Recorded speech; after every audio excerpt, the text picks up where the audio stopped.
këtu ofër me trajnerin Zoran Karshellanin. Coach, the end of a fantastic season for you.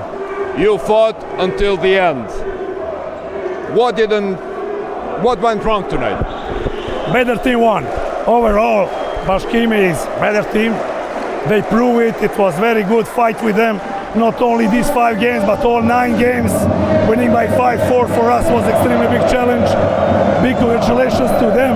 They proved that with Trepča they are with quality above other teams. Although we were very good, I am not happy with this result at the end, but it doesn't change whatever my team did. I was working with great guys, enjoyed, we fought since the beginning of the season, and we can be nothing but proud how we look throughout all the season. And what to say, big congratulations to everybody, not only to the players but whole organization, and this is great experience for all of us. Once again, good luck for Bashkim in finals with Trepča. Thank you very much for everything that you've done with Bora this year. You really brought a taste of basketball to the Kosovan basketball, and I'm very glad that we will see you next season. Thank you. Thank you. Shumë shpejt po e përkthej atë që tha Zoran Karshellani.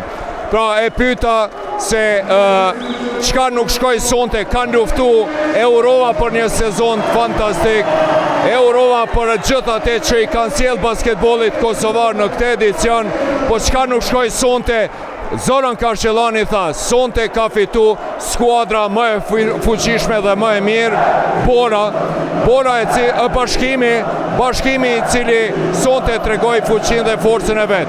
Megjithatë, përkundër këtyre skandimeve dhe kësaj atmosfere të zjarrt, mezi e ndëgjuam atë çka the trajneri Zoran Karshellani, po mundona me e përmbledh.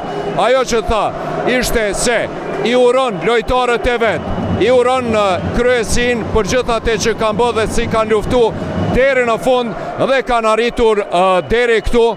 Megjithatë, pra në fund ka fituar skuadra e Bashkimit që ishte më e mirë dhe i ka uru suksese edhe Bashkimit edhe Trepçës në finale. Gjithsesi, është mirë që Karshellanin do ta shohim edhe vitin e ardhshëm, edicionin e ardhshëm në basketbollin kosovar.